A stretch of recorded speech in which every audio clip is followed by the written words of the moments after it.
ለኔም ለናንተም ጥያቄ አቀርባለሁ ነብዩ አለይሂ ሰላቱ ወሰለም እኔ ቤት እናንተ ቤት እንግዳ ሆነው የመምጣትን እድል ብናገኝ ቤታችሁን ትኮሩበታላችሁ ዛሬ ነብዩ አለይሂ ሰላቱ ወሰለም እንግዳ ቢሆኑ ቤትህ እንዴት ነው የሙስሊም ቤት ጽዱና ንጹህ ነው ባለችው አቅም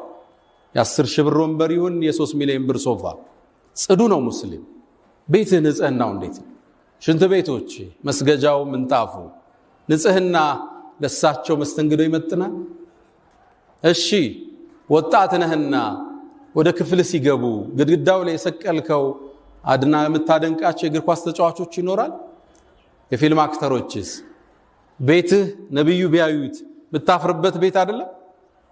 ሰለላሁ ዐለይሂ ወሰለም እሺ አንተና ልጆች ተነስታችሁ በጀማዓ የምትሰግዱ ናቸው ሱብሂ ታነቃቸዋለህ እሳቸው እንግዳ ናቸው የቤትህ ሁኔታ እንዴት ነው አዳርህ ምን ይመስላል ነው ወይስ አሁንም ባለቤትሽ ጋር እንደተኮራረፋችሁ ሸይጣን እዛና እዚህ ክፍል ላይ አይቷችሁ ሳምንት ጎሜ ውስጥ ሆናችሁ ነው ነብዩ የምታስተናግዱት ሁሌም የሙስሊም ቤት ነብዩና አለይሂ ሰላቱ ወሰለም ያስተናገደ ያህል በዛ ቁመና ላይ ይገኛል ቤቱ ጽዱ ነው ቤቱ በኢማን የደመቀ ነው ቁርአን የተከፈተበት ነው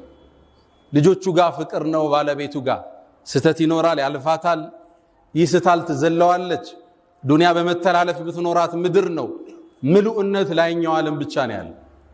ቤትህን ቢያዩት ነብዩ አለይሂ ሰላቱ ወሰለም እንግዳ ሆነው ቢመጡ ይመጥናል ቤትህ እሺ ድንገት ከጎን ያለው ሞባይል ተቀብለው ጋለሪውን ገፍቶ ቢያዩት ደስተኛ ነው እዛ ውስጥ ያሉ ፎቶዎች ያስደስተዋል ድንገትም ደሞ ቲክቶክን ቢነኩት አንተና ቲክቶክ እንዴት ናችሁ ኢንስታግራምስ ምን ይመስላል ዋትስአፕ ላይ የተለዋወጥካቸው መልእክቶች እንዴት ናቸው